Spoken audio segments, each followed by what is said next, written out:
사도행전 18장 5절에서 11절 되겠습니다.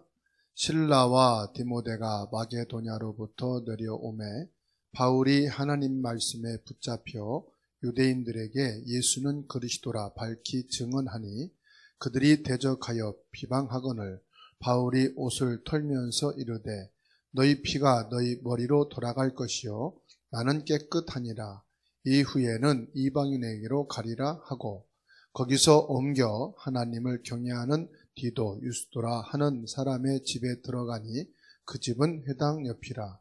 또 회당장 그리스도보가 온 집안과 더불어 주를 믿으며 수많은 고린도 사람도 듣고 믿어 세례를 받더라.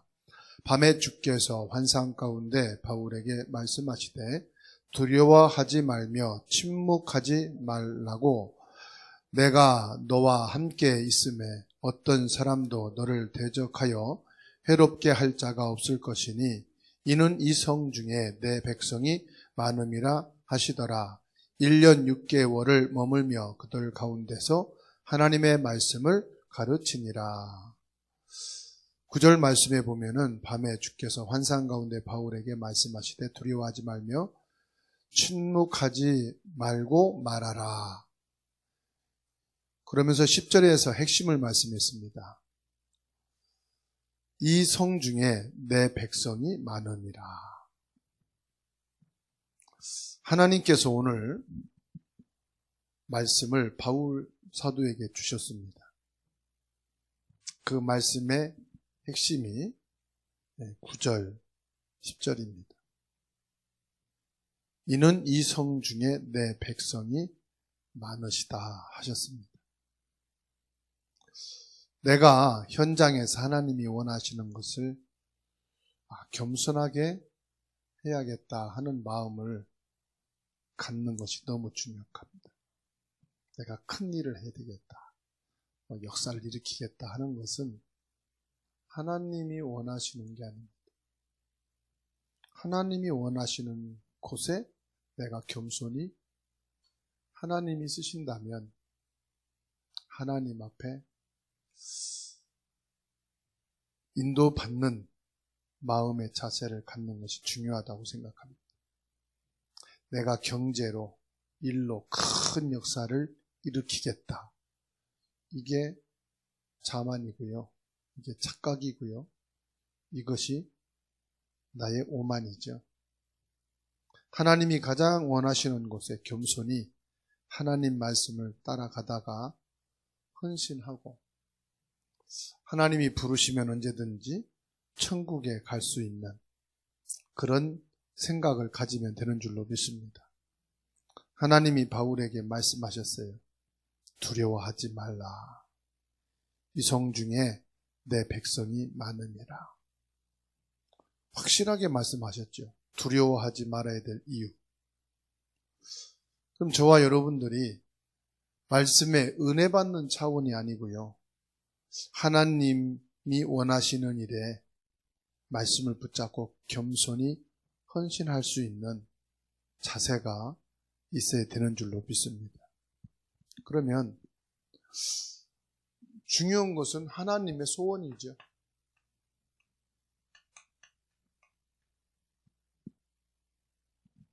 하나님의 소원이 이루어지면 여기에는 뭐가 일어나느냐?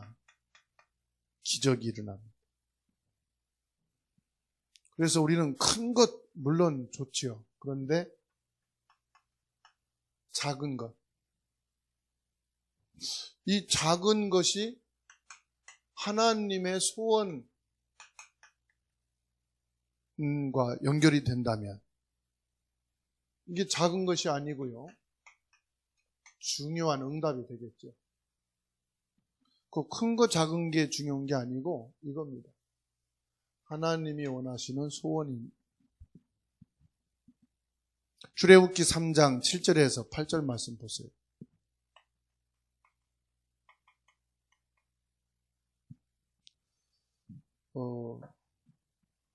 모세가요,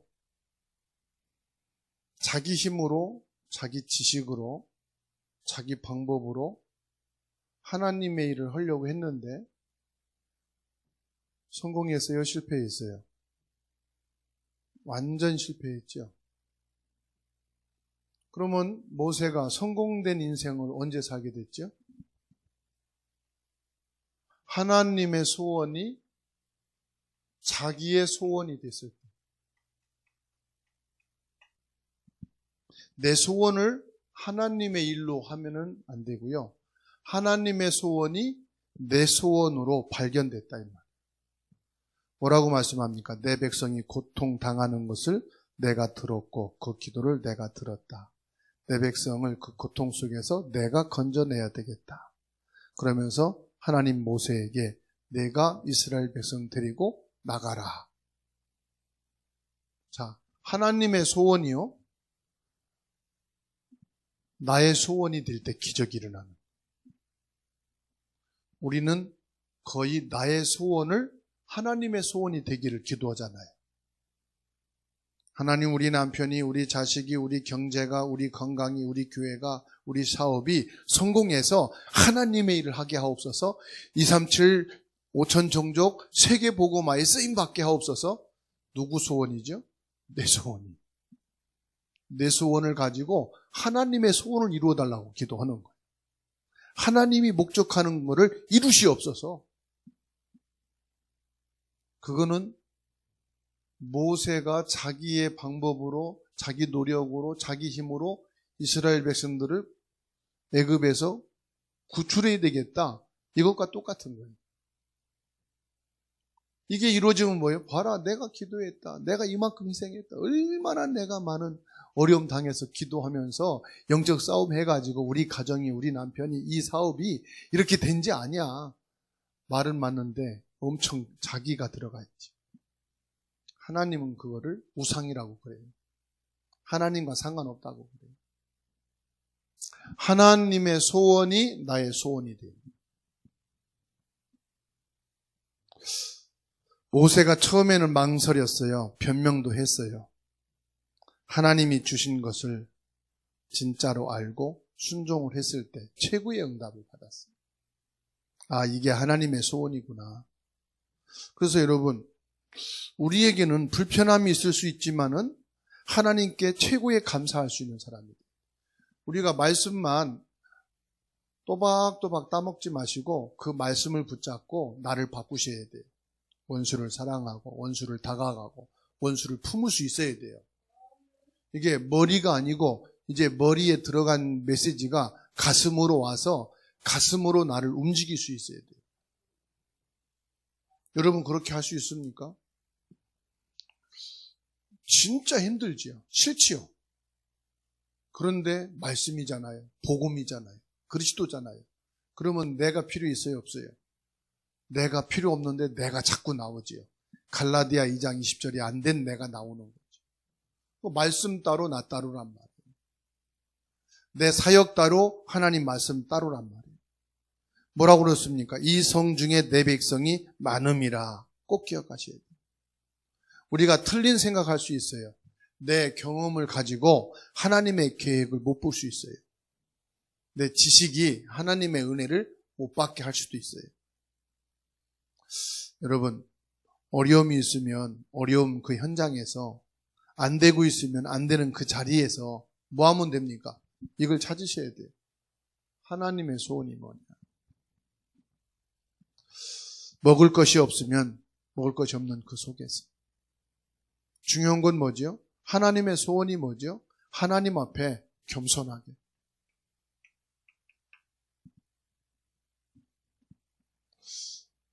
하나님이 원하시는 것을 하면 돼요. 아니, 나는 뽀대가 안 나지요. 폼이 안 나지요. 내 자존심도 안 나오지요. 그런데 뭐지요? 하나님 앞에 서는 거예요. 그게 이번 주 강단에 보좌 메시지를 받은 에레미야입니다. 하나님의 보좌의 말씀을 받은 선지자가 폼 안 나요. 자존심 구겨져요. 토굴 속에 갇혀 있었어. 누구도 알아주지 않아요. 메시지 하면 말이에요. 그래도 막, 예?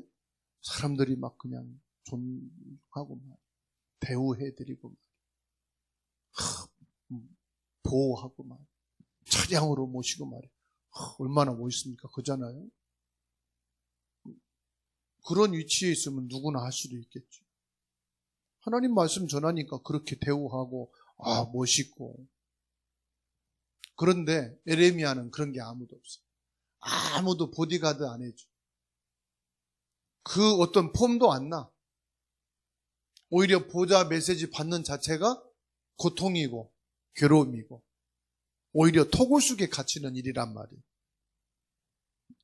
그걸 받는 자체가 겸손입니다. 여러분. 보좌의 메시지 받는 것이 겸손이에요. 아무 이익, 조건, 환경 안 따지고 하나님 앞에서 겸손. 엘리야를 보실까요? 갈멜산에서 바알 선지자 850명과 겨루어 이겼어요. 파워가 강하잖아요. 대단하잖아요. 소문 나잖아요. 방금.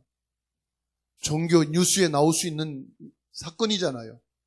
850대 1 영적 싸움에서 이겼어요. 그죠?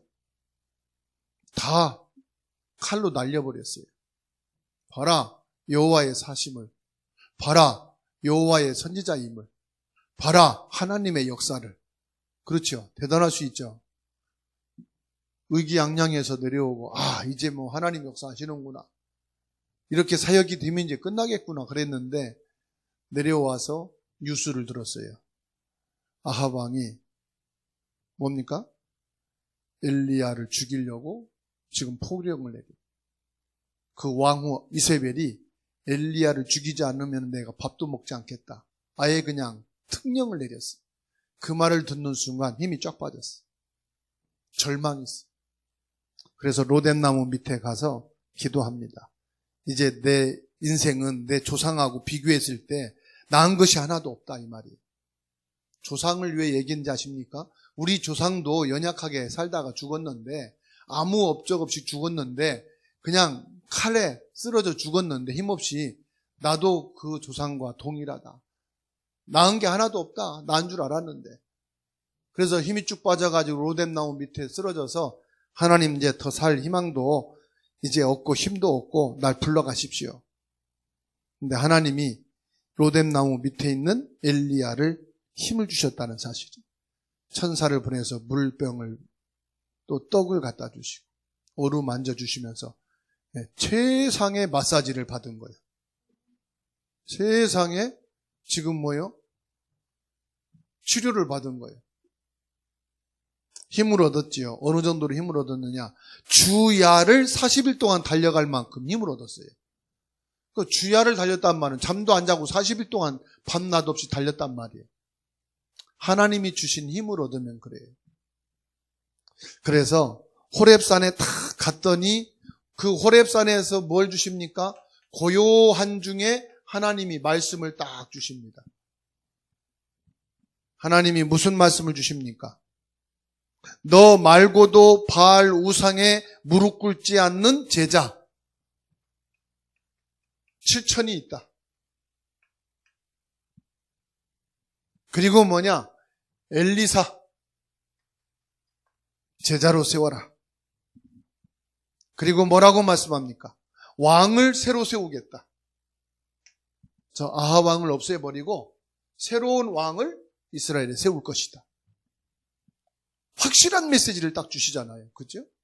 현장에 대한 답을 주시잖아요. 대단하게 역사와 능력과 막 기적이 일어나는 데는 메시지가 안 옵니다. 능력만 나타나지. 하나님이 주시는 나의 메시지가 있어야 된단 말이에요. 보호자의 메시지가 내게 임해야 된단 말이에요. 고요한 중에 호렙산에 들어갔더니 하나님이 거기에서 메시지를 허락해 주십니다. 그래서 오늘 저와 여러분들이요, 내가 양심적으로 하나님의 뜻과 맞느냐 안 맞느냐, 겸손하다는 것은 그걸 찾는 거예요. 내 뜻을 관철시키기 위해서 금식하는 사람도 있어요. 내 목적을 이루기 위해서 막 집중 기도하는 사람, 특별 기도하는 사람들이 있어요. 그게 신비주의고요. 그게 맹목적인 신앙이에요. 그게 교만이에요. 우리는 항상 하나님 앞에서가 뭡니까? 말씀 앞에서 하나님의 말씀을 받으셔야 돼요. 하나님이 소원하시는 것이 뭐냐? 진짜 내가 힘내는 거냐? 내가 막 도전하는 거냐? 내가 막 큰 역사를 이루는 거냐? 여러분, 지금 힘듭니까? 낙심하지 마시고, 어렵습니까? 불평하지 마시고, 복음과 맞다면 내가 지금 복음과 맞고 하나님 앞에서 하나님의 소원과 맞는 길을 간다면 두려워하지 마세요. 작은 거라도 두려워하지 마시라고요. 안 되더라도 두려워하지 마시라고. 이스라엘이 멸망했을 때 하나님이 그발강가에서 기도하는 누구를 부르셨느냐? 에스겔을 부르셨어요. 그발강가에서 기도하고 있는 에스겔을 부르셨어요. 그래서 에스겔에게 말씀합니다. 이스라엘 백성들이 지금 이 뼈다귀처럼 다 죽어 지금 말라져 있다. 과연 살겠느냐? 에스겔이 뭐라고 했습니까? 여호와께서 아시나이다. 이 말은 하나님은 하실 수 있다 이 말이죠. 이때 뭐라고 말씀했습니까? 그 뼈다귀에게 말씀을 대어나라. 하나님의 말씀을 대어냈더니 어떻게 됐어요? 뼈다귀가 막 이리저리 움직이기 시작하는 거예요. 그 다음에 뭐라고 말씀하냐? 그 뼈들에게 생기를 불어넣어라. 생기를 불어넣으라는 것은 복음의 말씀을 전달하라 이 말이거든요. 복음의 말씀이 들어가야 산다 이 말이에요. 이 생기가 들어가니까요, 이 뼈들이 모여졌는데 거기에 큰 일어난 군대가 돼가지고 막 살아나는 거예요. 저와 여러분들이 뭘 잡아야 되겠어요? 일이 아닙니다. 역사가 아닙니다. 하나님의 말씀, 언약을 잡으셔야 돼요. 하나님이 이사야를 찾아오셨습니다. 이사야에게 주신 메시지가 뭐냐? 아니, 나라가 지금 망하고 성읍이 불타고 성전이 다 무너졌는데 하나님이 하신 말씀이 남은 것까지 더 망할 거니까 슬퍼할 필요 없다. 지금 남은 것도 아직 지금 성하다. 그것까지 다 불타고 다 무너질 것이다. 얼마나 절망적입니까? 성읍이 불타고 다 배임을 당할 것이고 아예 없어질 것이다. 그러면서 하는 말씀이 그런데 구루터기는 남아있을 것이다. 구루터기가 남아있다는 말은 무슨 말이에요? 숨겨진 백성이 있다 이 말이에요. 진짜 언약을 붙잡은 자가 있다. 진짜 언약을 붙잡고 기도하는 자가 있다.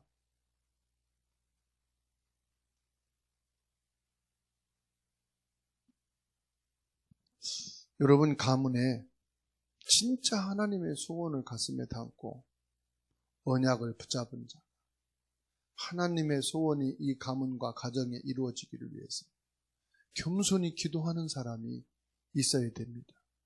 그 사람이 여러분이 되시기를 바랍니다. 교회 안에도 이런 사람이 있어요. 권사님들이 누구 보라고 기도하고 드러내서는 게 아니라 진짜 하나님의 소원을 담고 조용히 겸손하게 하나님의 소원을 위해서. 근데 교회마다 그런 분들이 있어요. 진짜 사람들이 알든 모르든 모든 사람의 어머니처럼 어려울 때 다가가고 손잡아주고 힘들 때 가서 안아주고 그러는 권사님이 있다니까요. 그런 교회는요 역사입니다. 역사. 그래서 여러분들이 막 일 잘하는 권사님이 아니고 중직자가 아니고 막 나가서 일하고 막 그러는 사람이 아니고 드러난 것에 막 그냥 다 하는 사람이 아니라 하나님의 소원이라면 이것을 담고 기도하고 친정엄마처럼 늘 기도해주고 손잡아주고 이럴 수 있는 중직자들이 세워져야 돼요. 그게 하나님의 응답입니다.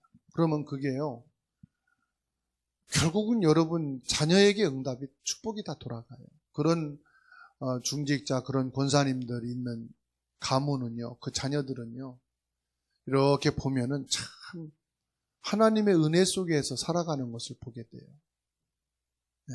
근데 까닥스럽고 따지고 하면 가서 잡아주지 않고 자기 스타일대로 하고 그러면은요 그 집안도 보면 다 까닥스럽고 다 따지고 뭐라고 하면 튀기고 막 그런 사람들을 막 타들지. 그러니까 얼마나 피곤합니까?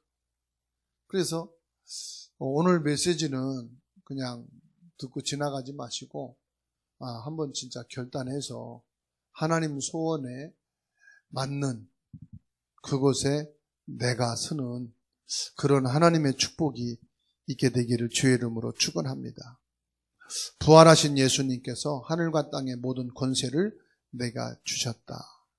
내가 너와 함께 할 것이다. 여러분, 이게 얼마나 어마어마한 부활 메시지입니까? 예수님이 주신 메시지인데요. 이 메시지만 붙잡고요, 진짜 엄청난 응답 속에 있는 중직자들이 많아요. 그래, 주님이 나와 함께 하시는 하늘과 땅의 권세를 가지고 다 끌어안고 다 다가가서 따뜻하게 그동안 잘 지냈냐고 위로 한마디 해주고, 그럼 내가 잊지 않고 기도하고 있었다. 그러면은요, 그게요, 예수는 그리스도 모든 문제 해결자, 이거보다 더 큰 치유가 된다. 왜냐? 그리스도가 함께 하시는 복음이 묻어나가는 거거든.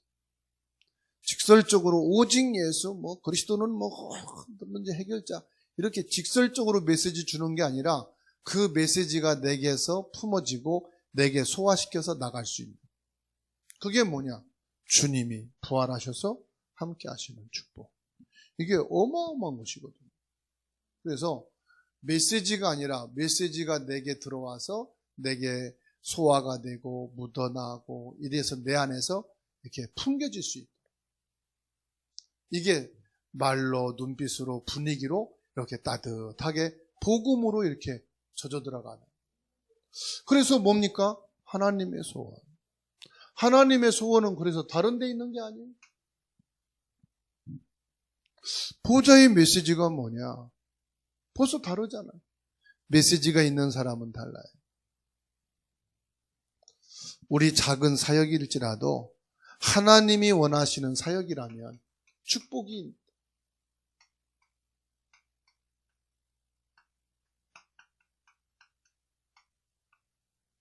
여기에 축복이 있지 어디에 축복이 있겠어요?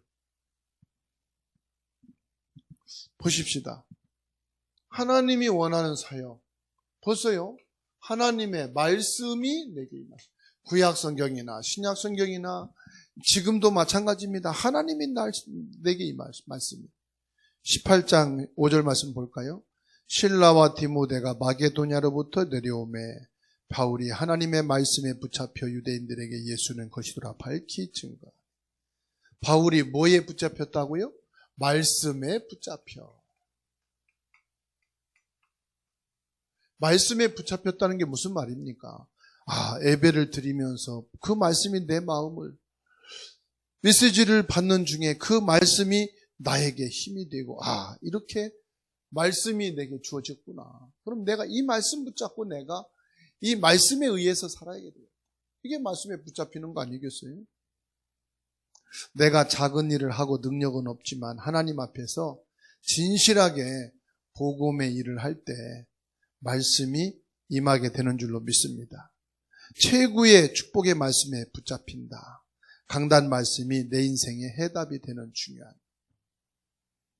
언약을 붙잡고 기도하고 기다리고 일하면서 기다리고 있으면 하나님의 성령이요 역사하시는데 내가 말씀에 붙잡혀서 큰 거 아닙니다.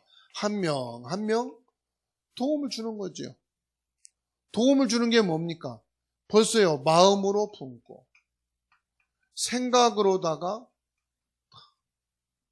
이해하고 수용하는 거지. 그러면은요 한 사람 한 사람 살리면 교회 전체 다 살리는 거예요. 그래서 배운 것도 없고 큰 힘도 없는 권사님 한 분이 진짜 교회에다가 자리 펴놓고 앉아서 누구보다 먼저 와서 전체를 놓고 기도하고 끝나면 또 그 사람들한테 이 말씀을 품고 또 같이 다 조용히 그 사람들을 놓고 기도하고. 그래서 저는 예배 전에 교회 오면은 여러분들이 말씀 펴놓고 깊은 그냥 묵상 기도하고 기도하는 시간 갖는 게 가장 좋아요. 막 와서 막 떠들고 얘기하고 또 예배 끝나자마자 막 떠들고 얘기하는 거는 목사로서 제가 제일 싫어하는 거예요. 그거. 중직자든 새신자든 똑같아요. 왜냐? 교회까지 와서 떠들 이유가 뭐 있어? 교회 오기 전에 얼마나 우리가 많이 떠들었는데, 얼마나 많이 얘기했는데, 그렇잖아요? 그래서 이런 부분들이 누가 중직자가 하고 있으면은 새신자도 보고 따라가는데, 새신자도 떠들지, 그러면 중직자가 보고 중직자를 보고 또 떠들지. 그 배우는 대로 가는 거고 보는 대로 가는 거예요. 그렇지 않습니까? 여러분, 제가 목사인데 목사가 예배 전에 막 떠들고 여러분하고 얘기하는 거 봤어요? 안 하잖아요. 왜 안 하느냐? 말하고 싶은데 안 하는 이유는 기도하요. 그래도 예배 전에 와서 말씀 보고 기도하시라. 또 오늘 말씀 들을 것도 성경도 펴놓고 좀 읽어도 보시고 묵상도 하고. 무슨 말이냐? 우리가 많은 사역이 아니에요. 전체 모아놓고 하는 것은 변화시키지 못하지만 한 분 한 분을 마음에 담고 생각을 담고 도와주고 힘을 주고 살려주는 것은 전체를 살리는 것이다. 그렇지 않습니까? 전체는 마이크 잡고 할 수 있지만 한 사람한테는 다가가서 한 사람 한 사람 할 수 있는 거지. 우리는 말씀의 인도를 잘 받아야 됩니다. 말씀의 인도 받는 것은 뭐냐? 말씀에 붙잡히는 겁니다. 예수 믿는 우리가 불신자 가족과 싸우면 이겨요, 져요? 저도 이기는 거고 이기는 것은 지는 거예요. 그래서 다 양보하는 겁니다. 양보하면서 우리는 뭐 하느냐? 기다리는 거예요. 언제 기다립니까? 이 한 명에게 답을 줄 수 있는 시간표를 기다리는 거예요. 싸워봐야 감정이 나가지 메시지가 안 나가거든요. 또 메시지를 가지고 싸운다? 그러면은 당장 얘기합니다. 교회 관둬. 왜? 교회 나가더니 말씀 가지고 말만 잘하지 실제는 아니죠. 그러니까 말씀 가지고 싸우지 마시고 그냥 져주세요. 져주는 게 수용이고 이해예요. 져주고 뭐 하느냐? 시시거리고 져주지 말고 말씀에 붙잡혀서 져주는 거예요. 그리고 져주는 게 뭐냐? 기다리는 거예요. 힘들고 어려울 때 도와주는 거예요.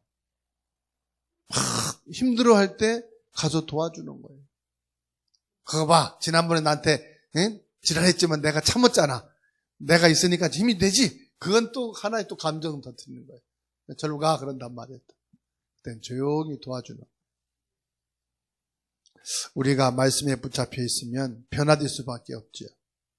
이게 뭐냐? 복음의 능력이에요. 복음을 가진 자가 양보하는 겁니다. 왜냐? 복음은 모든 힘을 합친 것보다 더 큰 힘이기 때문에. 힘 있는 사람이 양보합니까? 힘 없는 사람이 양보합니까? 세상은요, 힘 없는 사람이 양보합니다. 그렇죠? 그런데 복음 안에서는요, 힘 있는 사람이 양보하는 거예요. 복음보다 더 힘 있는 게 있어요, 없어요? 없죠. 복음보다 더 능력 있는 게 없잖아요. 그래서 우리는 양보하는 거예요. 세상은요, 지식 있는 사람이 양보 안 합니다. 너 모르잖아. 양보해. 그러잖아요. 그죠? 힘 없는 사람 보고 양보하라고 합니다. 왜? 너 힘 없는 것이 까불어? 그런단 말이에요. 피해 입을까봐 양보하죠. 그렇죠? 그러나 복음은요, 세상과 반대입니다. 힘 있는 사람이 양보하는 겁니다. 복음의 힘을 가졌기 때문에. 모든 것을 가졌기 때문에. 그리고 방해하지 않습니까? 방해되는 것은요, 그거 선교의 문입니다. 6절 말씀 보세요. 그들이 대적하여 비박하거늘 바울이 옷을 털면서 이르되 너희 피가 너희 머리로 돌아갈 것이요 나는 깨끗하니라. 이후에는 이방인에게 가리라 하고. 보세요. 막 교회에서 성도들이 믿는 사람들이 막 핍박하니까 어떻게 합니까? 옷을 털면서 이제 내가 더 이상은 너희들에게 복음 말하지 않고 이방인에게 가겠다. 선교문이 열렸죠. 그러니까 저도 이제 여러분들이 목사님 메시지 듣기 싫어하고 뭐 예배나 기도나 뭐 이런 거 별로 안 좋아하면은 저는 자꾸 밖으로 나갈 거예요. 이방인들한테 갈 거예요. 그래서 뭐 여러분들이 새벽 예배 안 오면 이방인들하고 같이 새벽 예배 할 거고, 여러분들 안 하는데 뭐 굳이 여기서 있을 필요가 없잖아요. 그죠? 더 중요한 것은 7절, 8절입니다. 볼까요? 7절 봅시다. 거기서 옮겨 하나님을 경외하는 디도, 유스도라 하는 사람의 집에 들어가니 그 집은 회당 옆이라. 또 회당장 그리스도보가 온 집안과 더불어 주를 믿으며 수많은 고린도 사람도 듣고 믿어 세례를 받더라. 회당 옆에 누가 있어요? 유스도라는 사람이 회개하고요. 회당장 그리스도보가 회개했습니다. 그래서 회당 복음화 운동이 일어났습니다. 복음을 방해하고 복음을 싫어하면은 어떻게 됩니까? 하나님께서는요, 다른 현장에 자꾸만 복음 들을 수 있는 현장으로 내보내는 거죠. 하나님의 응답이 왔죠. 9절 10절입니다. 이 성중에 내 백성이 많습니다. 아직도 이 성중에는 뭐가 많다고요? 복음 받을 자가 많다. 내 백성이 많습니다. 지금 이 밖에는요, 복음 받을 대상이 쫙 깔렸어요. 그런데 뭘 지금 된다 안 된다 할 필요가 있겠어요? 안 그렇습니까? 그래서 이제 저도 이제 일주일에 한 번은 이제 여러분과 같이 계양구 지역의 학교 주변을 돌면서 전도하려고 합니다. 누구 뭐 하자 안 하자 아니라 이제 마음 담고 일주일에 한나절 목사님과 같이 전도할 분은 제가 이제 외도일 날 전도할 테니까 나오십시오. 그러면 이 말씀을 여러분들이 받은 사람은, 하나님이 주신 말씀을 받은 사람은 나오시면 됩니다. 그래서 같이 이제 불신자 현장에서 진짜 이 성중에 내 백성이 많음이라, 이 9절 10절의 에비덴자를 찾아 인도받게 되기를 바랍니다. 더 중요한 것이 11절입니다. 11절 함께 읽습니다. 1년 6개월을 머물며 그들 가운데서 하나님의 말씀을 가르치니라.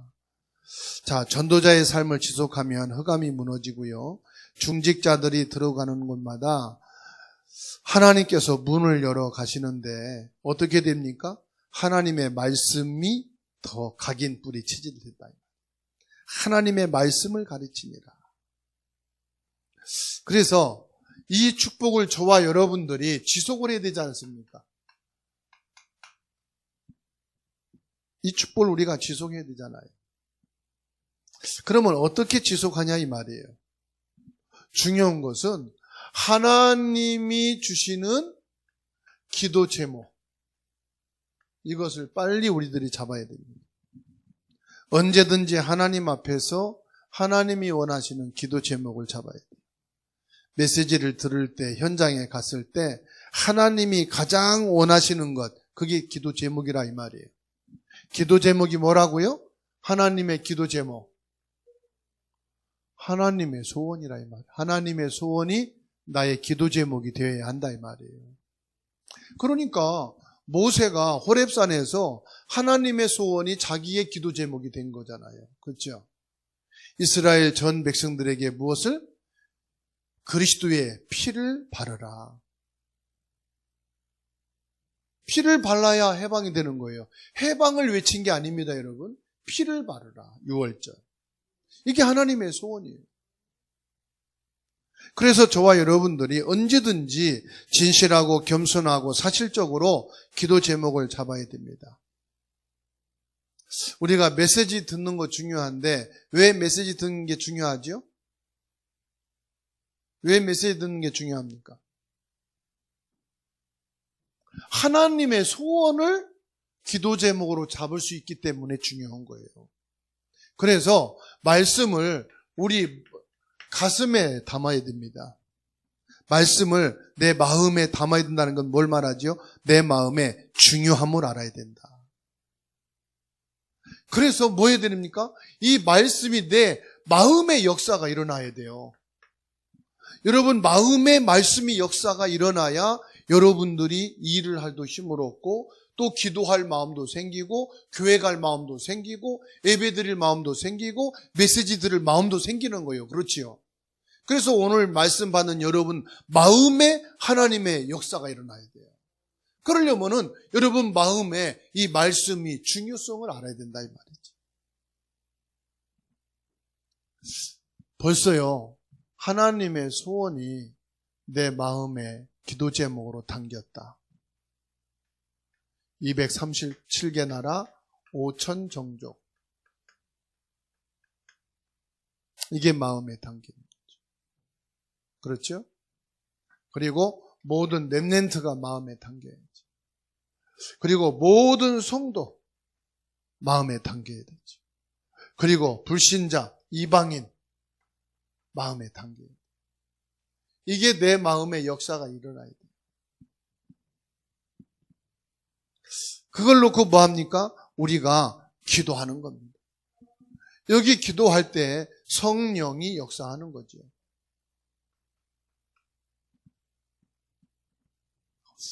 내 힘으로 한계가 있잖아요. 그래서 하나님은 무한한 힘을 가지고 저와 여러분과 함께 하시겠다고 말씀합니다. 내 치면은 한계가 있습니다. 그리고 지치면은 내 체면도 안 나와요. 지혜도 생각도 체력도 한계가 있죠. 그래서 저와 여러분들은 성령 충만 24시 돼야 됩니다. 이제 저와 여러분들이 중요한 것을 놓고 집중 기도합니다. 메시지를 들으면서 기도합니다. 메시지를 포럼하면서 기도합니다. 현장을 보면서 무시로 기도합니다. 생각나는 것, 눈에 보이는 것, 어려운 일들이 있잖아요. 실수했을 때도요. 그거를 그 다음까지 갈 필요 없습니다. 바로 기도하면 됩니다. 그게 무시기도라고 그래요. 내가 실수했습니다. 그러면 그거를 참는 게 더 힘이 없는 거잖아요. 실수했으면 뭐냐? 기도하면 돼요. 그리고 뭐 하면 되느냐? 목사님 제가 실수했습니다. 그러면 돼요. 그걸 자꾸 변명하고 자꾸 아닌 것처럼 하면 더 이상해지는 거예요. 하나님 내가 진짜 함께하고 다가가고 이해하고 그러고 싶은데 참 내가 안 되네요. 하나님 나에게 힘을 주세요. 내가 나를 넘어설 수 있도록 성령이 역사해 주시고 내 생각이 아닌 하나님 생각을 갖게 해주세요. 그러면 됩니다. 하나님은요 얼마나 의로우시고 자비로우시고 은혜가 풍성하냐면은 방금 전에 실수했는데요 실수한 거 하나님 내 회개합니다 그러면 그대로 받아주셔요. 내가 지금 하나님 불신앙했습니다. 죄송합니다. 믿겠습니다. 그러면요 하나님이 불신앙 금방 했는데도요 믿습니다 그러면 믿음을 받아주셔요. 그런데 우리 인간은 못 돼가지고요 너 아까 안 했잖아 그러고 버려. 그리고 왜 지금 또 아멘이야 그런단 말이에요. 인간은 그렇거든요. 근데 하나님은 안 해요. 근데 우리는 하나님의 메시지를 받잖아요. 그래서 저와 여러분들은 하나님의 말씀에 붙잡혀야 된다는 사실.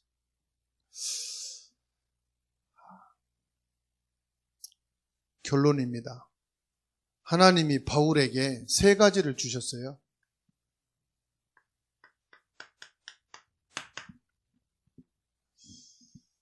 하나님은 바울에게 참 행복을 주셨습니다.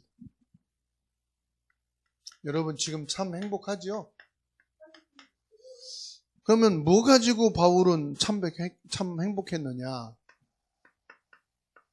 하나님이 나와 함께 하신다. 이거 가지고 바울은 행복했어요.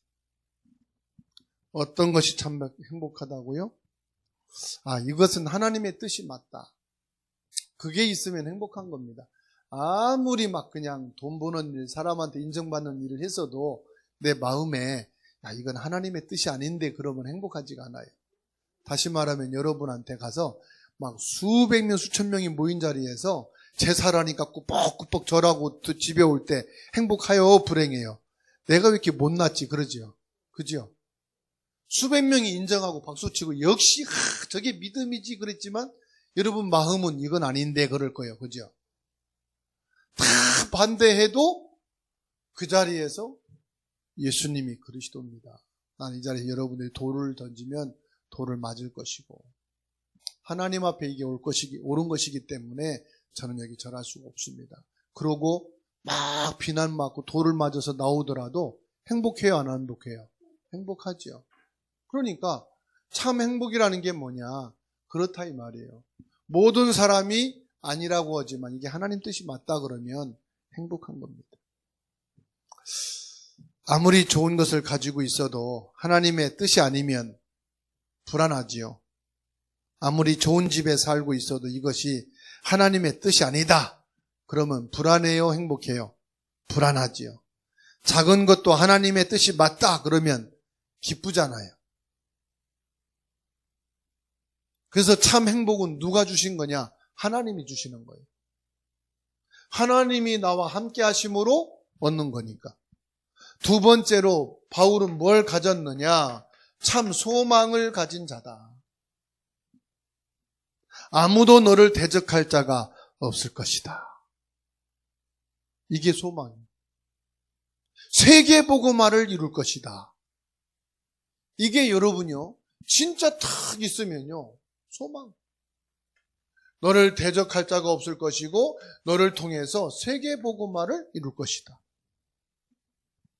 이게 탁 하나님의 소원이고 이 소원이 내 소원이 된다면 행복합니까? 안 행복합니까? 여러분의 소망은 뭡니까? 그리고 바울에게는 세 번째로요, 참 힘을 주셨어요.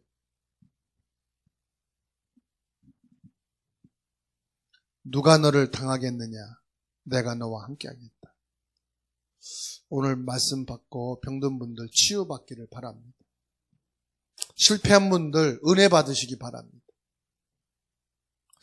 들떠있는 분들은 겸손하게 정말 하나님이 원하시는 것을 바라보는 시간 되기를 주님의 이름으로 축원합니다.